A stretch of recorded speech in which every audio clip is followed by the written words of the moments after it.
السلام علیکم ایوریون، میں ہوں آپ کی ہوسٹ ایمان علی۔ آپ دیکھ رہے ہیں انٹرویو ایک دن جیو کے ساتھ۔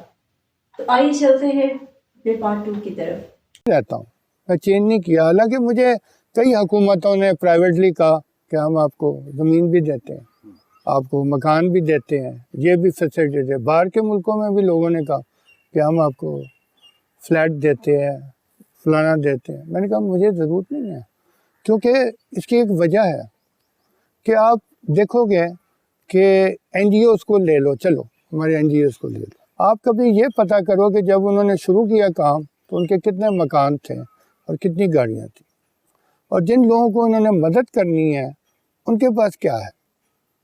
تو آپ دیکھو گے کہ این جی اوز تو امیر ترین ہو گئے، تو جن کو مدد کرنا ہے وہ لوگ ابھی تک وہیں ہیں اسی طریقے سے۔ تو مجھے اس طرح نہیں کرنا تھا۔ ہم اس ملک میں جو مسئلہ ہے نا وہ یہ ہے کہ لوگ گفتگو تو بڑی خوبصورت کرتے ہیں، لیکن ان کا پریکٹیکل بیک گراؤنڈ دیکھو گے نا تو وہ ایک بگ زیرو ہوتا ہے، کیونکہ ان کی کنٹریبیوشن نہیں ہوتی ہے، لیکن باتیں دے آر ویری۔ آپ کی سب سے بڑی کنٹریبیوشن کیا ہے، سب سے بڑا کارنامہ؟ میرا یہ ہے کہ میں نے اللہ کے نام پہ نا ہزاروں لاکھوں لوگوں کو مدد کیا۔ میں نے اپنے نام سے نہیں کیا، میں نے اللہ کے نام سے کیا، نمبر 1۔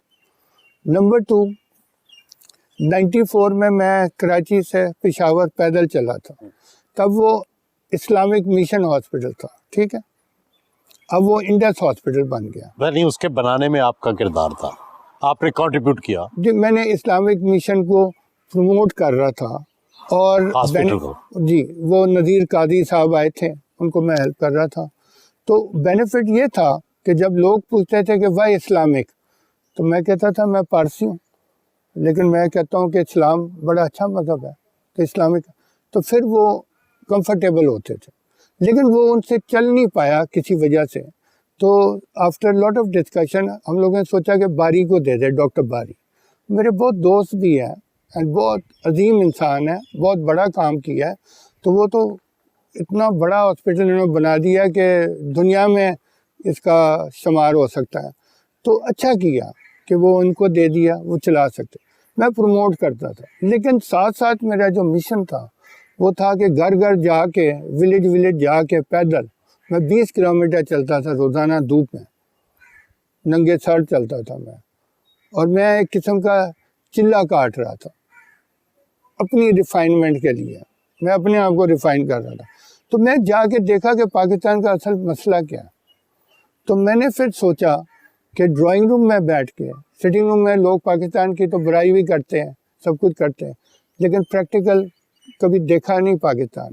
جس طرح میں نے دیکھا ہے قدم قدم چل کر، اس طرح آئی ڈونٹ تھنک کسی انسان نے village to village, house to house گیا ہوگا پشاور تک۔ میں گیا تھا، تو میں نے پھر نتیجے پہ نکلا کہ اس کا اصل مسئلہ ہے کہ لوگوں تک مدد پہنچتی ہی نہیں ہے، اور جو لوگ وہاں ہیں وہ مدد تک پہنچ نہیں سکتے۔ یہ دونوں فیکٹرز تھے۔ تو میں نے کانسیپٹ دیا 1995 میں کہ سب چیزیں موبائل ہونی چاہیے، mobile clinic, mobile school, mobile educational, mobile awareness, bank, store, سب کچھ، اور یہ ساری چیزیں ولیجز میں پہنچنی چاہیے۔ پھر جا کے خوشحالی ہوگی، جب آپ ان کے قدم تک پہنچ جاؤ گے تو خوشحالی ہوگی۔ لوگوں کو افسوس نہیں ہوگا کہ ہمیں کوئی لک آفٹر نہیں کر رہا یا ہماری کوئی دیکھ بھال نہیں کر رہا۔ تو یہ کانسیپٹ اب میں نے دیکھا اکا دکا کوئی کر رہا ہے، یعنی کہ جیسے موبائل ہاسپٹل، موبائل کلینک، لیکن وہ اس لیول پہ نہیں ہوئی جس لیول پہ میری ویژن تھی کہ یہ ملک کو خوشحالی کی طرف یہی ویژن لے جا سکتا ہے جو ہم غریبوں تک پہنچ جائے۔ دوست کی فیملی کے ہمراہ چائے پی۔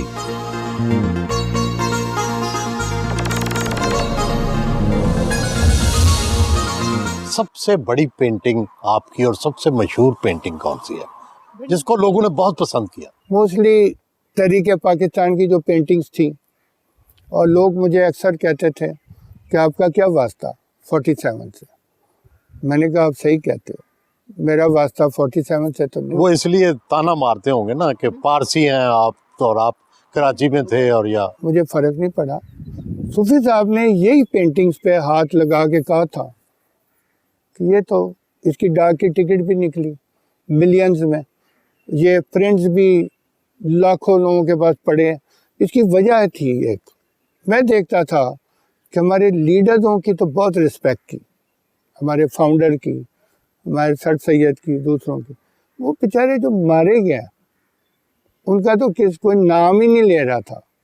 تو میں نے کہا میں ان کو خراج تحسین پیش کروں. اب آپ ایک صوفی ہیں, پارسی بھی ہیں, اسلام سے محبت بھی کرتے ہیں, تو اب موجودہ اپنے آپ کو کس طریقے سے دیکھتے ہیں؟ ایک فقیر ہیں, ایک پاکستان کے خادم ہیں, کس طرح سے اپنے آپ کو کیا دیکھتے ہیں؟ میں تو ہمیشہ کہتا ہوں کہ میں پاکستان کا نوکر ہوں. میں کسی بھی ملک میں جاتا ہوں تو میں انٹروڈیوس کرتا ہوں سرونٹ آف پاکستان, پھر میں شروع کرتا ہوں باتیں. لیکن آپ یہ سوچو مذہب کے حوالے سے کیا آپ کا رائے ہے؟ میں اسلام سے بہت چیزیں میں نے انسپائر لی ہے, انسپریشن لی ہے. ایک سب سے بڑی انسپریشن میں یہ لی ہے کہ میں کسی جگہ جاؤں اور میں پھر ارد گرد دیکھتا ہوں کہ جس کے پاس کھانا نہیں ہے پہلے میں ان کو کھلاتا ہوں ساروں کو, اور پھر میں کھاتا ہوں. اور پھر آپ کے پاس زیادہ ہے چیز وہ دے دو, آپ اپنے پاس نہیں رکھو. یہ بہت بڑی ویلیو ہے اسلام کی, یہ لوگ فالو کریں. جمی صاحب آپ تو ہو گئے فقیر, آپ نے تو اپنا نفس مار لیا, آپ نے تو چلا کاٹ لیا, ٹھیک ہے, آپ کی فیملی کا کیا قصور؟ وہ تو باتیں کرتے ہوں گے. جمی صاحب آپ کی وائف, آپ کی بیٹی, انہیں کیا سمجھایا؟ میری وائف 2014 میں فوت ہو گئی تھی. She was a very spiritual person. ہمارے ساتھ 29 ایئرس میری ان کے ساتھ شادی رہی ہے اور انکریج کرتی تھی. ویورز, انٹرویو کا سلسلہ بھی ختم نہیں ہوا. مزید جانے کے لیے آپ کو کنیکٹ رہنا ہوگا میرے ساتھ. So don't forget, subscribe my channel.